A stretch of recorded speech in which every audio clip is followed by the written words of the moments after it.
My sister accidentally called me while my family was insulting me, even though I'd been paying their rent for years. She owes us. They laughed. I stayed silent until the rent was due. My name is Callum, and for as long as I can remember, I've been the afterthought in my own family. My younger brother, Ethan, was the golden child. The one who could do no wrong.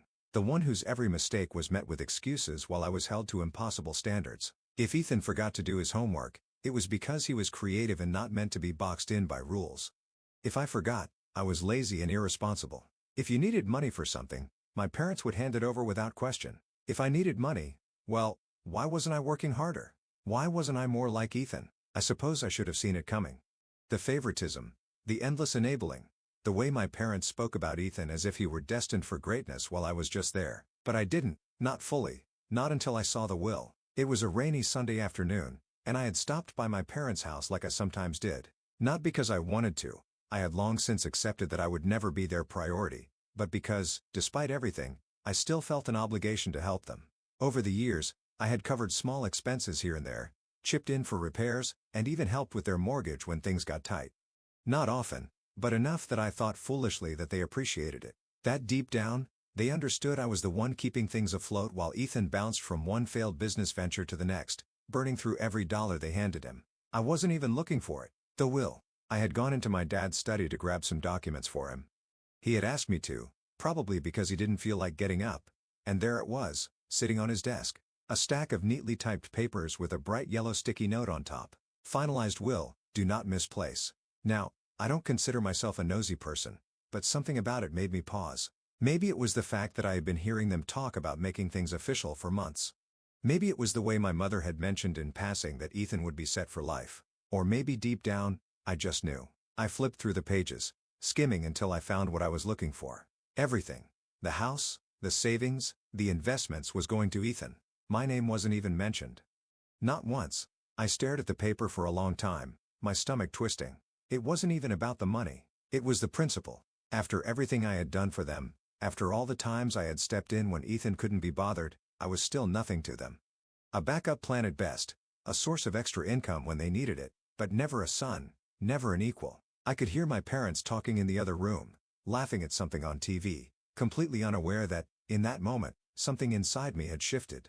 I put the wheel back exactly as I had found it, walked out of the study, and sat down on the couch as if nothing had happened. But in my mind, a decision was already forming. They had made it clear where I stood in their lives. Now it was time for me to act accordingly. I sat there pretending to zone out to the noise of the TV, but inside my mind was racing. I could feel my pulse quicken as the weight of what I had just seen settled in. The lie was so obvious, so blatant, and yet I couldn't bring myself to confront them. Not yet. I wasn't ready to show my hand. I stayed on the couch for a while, silently watching my parents. They were in the middle of a conversation about some new show they were watching, completely unaware of the storm brewing in my mind. My mother, as always, was fussing over some small detail, her hands flitting around like she was orchestrating everything in the room, while my dad was slouched in his chair, half watching, half dozing. It was so typical, so painfully normal, but everything had changed. Finally, I cleared my throat. "Hey, I was just curious about something," I said, my voice sounding a little too casual even to my own ears. I had to play this cool. I couldn't let them sense anything. Both of them glanced over at me as if they hadn't expected me to say anything. I could tell they were surprised I'd even spoken up. Maybe they thought I was just some background noise in their lives. "What is it, Callum?" My mom's tone was distracted, like I was interrupting her mental checklist for the week. I feigned nonchalance, leaning back a bit on the couch, trying to make it seem like the question didn't matter.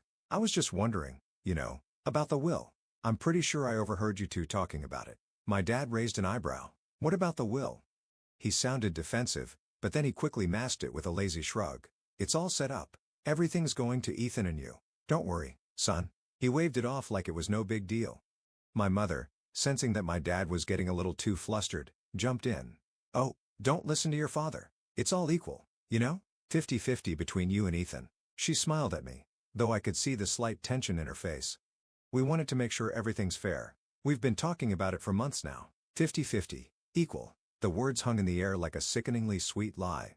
My stomach twisted again, but I kept my face blank. "Right?" I said, nodding slowly, trying not to let my voice betray me. "Just wanted to double-check." Ethan had never been good with money. Everyone knew that, but my parents had always made excuses for him. It's just that Ethan is going through a rough patch, you know, my dad would say. Or Ethan's been trying to start his own business, and it hasn't taken off yet. He'll get it together, though. Meanwhile, I was the one who'd helped pay for their mortgage when they couldn't keep up. The one who'd picked up the slack when Ethan's business ventures went south. And now, here I was watching them lie straight to my face. But I didn't call them out. Not yet. I wasn't going to let them know how much it hurt, how deeply the betrayal cut. No. I'd play along.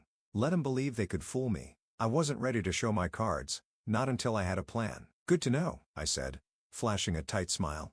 I'll just get going then. You know, things to do. I stood up from the couch and turned toward the door. Before I could leave, my mom called after me. Oh, Callum, just so you know, Ethan might need you to help with the bills a little more this month. He's really been struggling. I froze at the door, my hand on the handle, a bitter laugh bubbling up in my throat. Ethan struggling? That was rich. I turned around slowly, my eyes narrowing, but I didn't say a word. I just nodded. Of course, I'll talk to him later. And with that, I left. I had to get out of there before I said something I might regret. But I wasn't done. No, not by a long shot. This was far from over. As soon as I got home, I pulled out my phone, sat down, and stared at the screen. I could feel the anger building inside me, but I wasn't going to waste it. No, I needed to be patient. I needed to wait, and when the time was right, they'd see what it felt like to be left out. I just had to be careful because this was going to get ugly. The next few days felt like a waiting game, but the more I thought about it, the more I realized just how far I'd been pushed. They thought they could use me, treat me like a safety net, all while pretending to care. But I was done. I had made up my mind. No more. I knew what I had to do. The first step was to cut the financial ties. It wasn't just the small stuff anymore. It wasn't just me paying for the occasional repair or sending a little extra money for groceries. This was bigger than that. It was time to cancel everything, every last little thing I'd been doing for them. So I started with the most obvious one, the mortgage. It wasn't much, but I had helped out a few times when they were behind. A couple of months, I'd chipped in a little here and there. Nothing major. Just enough to make sure they didn't fall behind. Enough to make sure they didn't have to ask for help. But now, they didn't need me. They had Ethan, the golden boy. I opened my bank app, stared at the screen for a moment, and then found the automatic payment I had set up for their mortgage. It had always felt like just another way I could be of use to them, but not anymore. I tapped the cancel button just like that. The payment was gone. I hesitated for a split second, but then I thought about the will, the lies, the way they dismissed me, how they treated me like I was just there to fix their problems while they lavished attention on Ethan, the creative, one who never had to lift a finger. No more. The next step was the utilities, the electricity bill, the water, the gas. I had been covering some of that too when they were behind, as I was often the one they'd call when the bills piled up. Callum, could you help with this one? Just this month, they'd ask. And like a fool, I'd say yes. No more. I pulled out the monthly payments and canceled everyone. It wasn't even about the money anymore. It was about sending a message. I didn't stop there. I thought about the car repairs I'd paid for when their old sedan started having issues, or the countless times I'd sent money when they needed a little extra for groceries, only for them to throw a lavish dinner party for their friends while I was left to scrape by. I went through my records and pulled up every transaction. Everything. If they thought Ethan was going to cover their expenses, then let him. When I finished, I just sat there for a moment, letting the gravity of it all sink in. There was no turning back now. They would have to face the consequences of their actions. Ethan could step up, or they could face the reality of what it meant to burn bridges. But it wasn't just about the money, it was about control. They thought they could manipulate me, make me the invisible one, the one who always had to be there, always had to help. Well, now they'd see what it felt like when that crutch was taken away. I went through the rest of the evening with a kind of calm, detached satisfaction. My parents hadn't even called. They hadn't noticed yet. Ethan probably hadn't noticed either, but they would. They would soon enough. A few days passed in silence, but then came the first message. It was my mom texting me out of the blue, and it made my blood run cold. Callum, the mortgage is due. No greeting, no small talk, just that simple demand. It was exactly like I thought it would be, but this time, I wasn't going to help. This time, I was done pretending that they could continue using me as a fallback. I took a deep breath. My fingers hovered over the screen. For a moment, I considered ignoring it. I could just pretend like I didn't get the message, but that wouldn't be satisfying enough. I wasn't going to just leave them hanging. Instead, I replied, I know. You should ask Ethan. I hit send and then set my phone down on the table, watching it vibrate as if the universe was waiting for them to respond. I didn't care what they said. I didn't care how they tried to guilt-trip me or what kind of excuses they'd come up with. This was it. They had crossed the line. Now they would have to deal with the consequences of their own actions. But deep down, I knew this was just the beginning. What came next? Well, that was going to be even harder for them to ignore. The seconds felt like hours, the phone sitting on the table vibrating again and again. I waited for a response, but honestly, I knew what would come. They always had a way of twisting things, playing on my emotions, using every ounce of guilt to get me to do what they wanted. It was the same old song and dance, but this time, I wasn't going to fall for it. The phone buzzed again, this time with a message from my dad. The screen lit up with his name, and my heart sank just a little. I wasn't sure what I was expecting, but it certainly wasn't this. "Callum, what do you mean by that? This is your family. Why would you not help us? We've always been there for you." There it was, the manipulation. The attempt to make me feel like I was the one who had wronged them, but I had already made up my mind. I wasn't about to let them gaslight me into submission again. I sat there for a few moments, staring at the message, thinking about what I was about to do. There was no more pretending. I couldn't ignore it anymore. I had to confront them.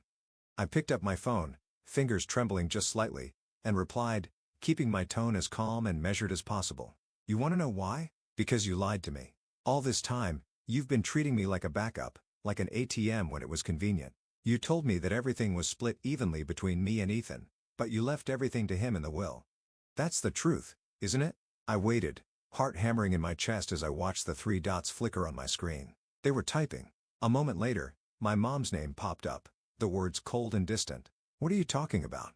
The will isn't about that. It's not like that at all. We've always made sure things are fair between you two." I let out a quiet laugh, shaking my head, but I didn't want to give them the satisfaction of seeing my frustration. I typed back calmly, "I found it, Mom. The will. I read it. You left everything to Ethan." The reply came almost instantly, and I could feel the desperation in her words even through the screen. "That's not true, Callum.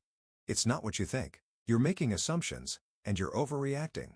We told you both that we wanted to make sure everything was taken care of. Ethan's been struggling, and we thought it would be better for him to have it." My jaw tightened. Struggling?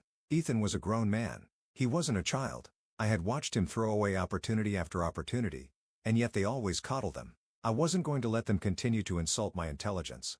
"You've always made excuses for him. You've always covered for him when he messed up. But when it comes to me, I'm just the one who helps pay the bills. I get it now. I don't mean as much to you. So if I don't, then fine. I'm done. I want nothing to do with this anymore." There was a long pause. For a moment, I thought they might finally realize that I wasn't playing their game anymore. But no. The next message from my dad proved I was far from the truth. "Callum, you're being unreasonable. You know we love you. You always have a place here. You're a son too.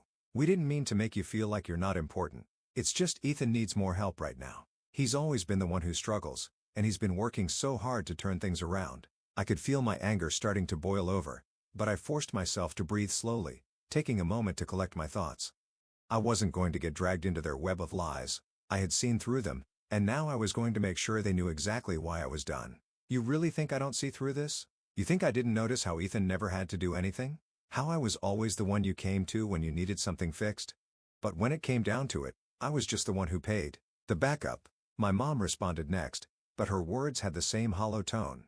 It was like she thought if she just kept repeating her excuses, I would eventually give in. "You're making this all about money. It's not like that. The will was just a formality, Callum.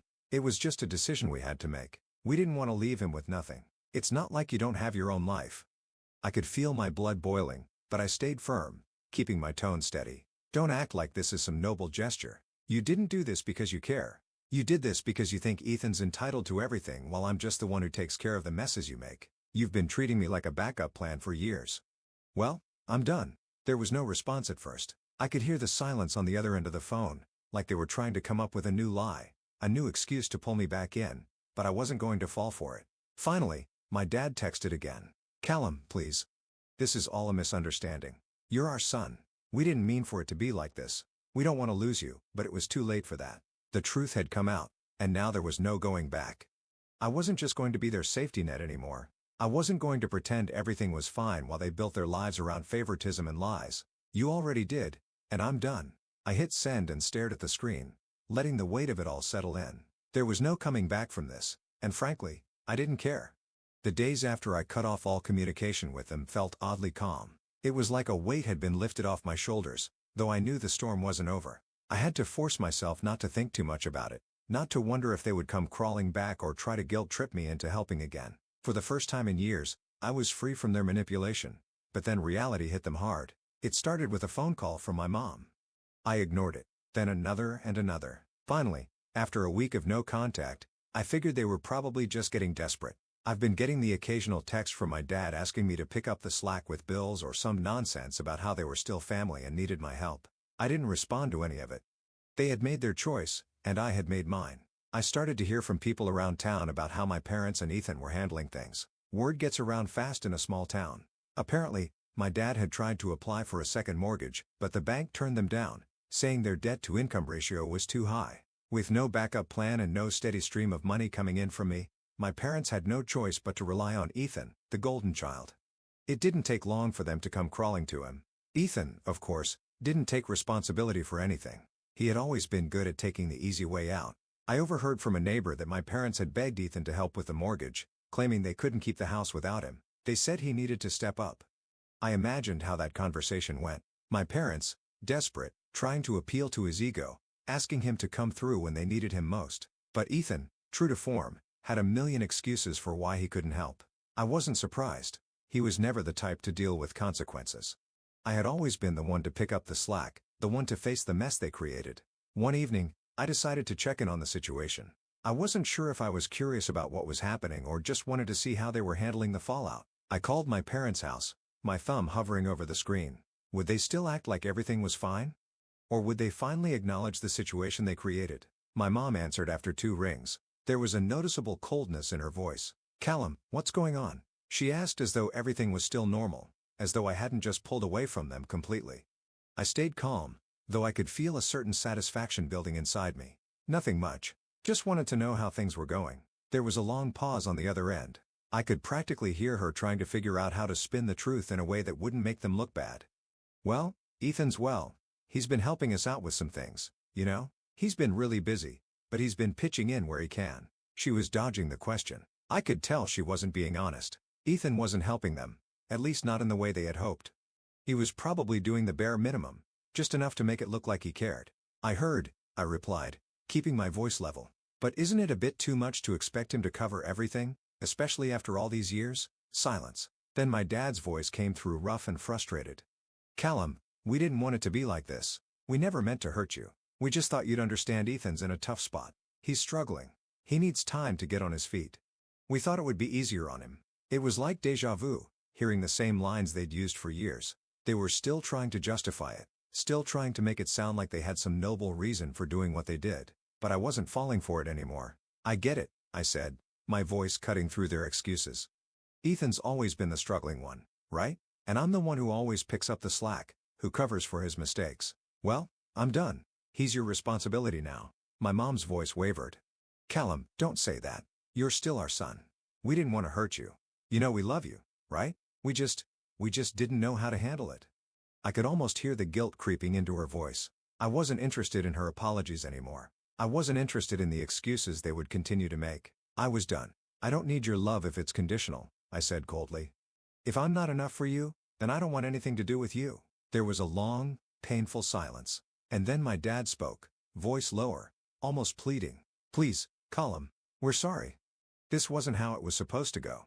We were just trying to help Ethan, but it was too late. The truth was out, and there was no going back now. My parents' financial situation was unraveling, and Ethan was nowhere to be found when it came time to face the consequences.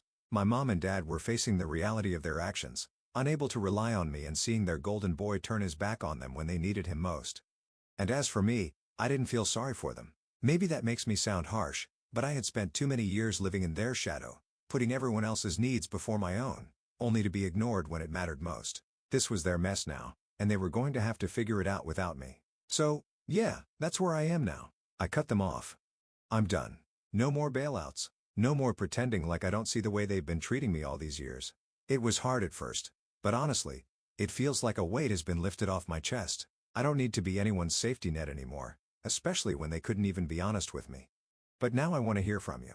What would you have done in my shoes? Do you think I was too harsh? Or did I have every right to finally stand up for myself? Let me know what you think in the comments.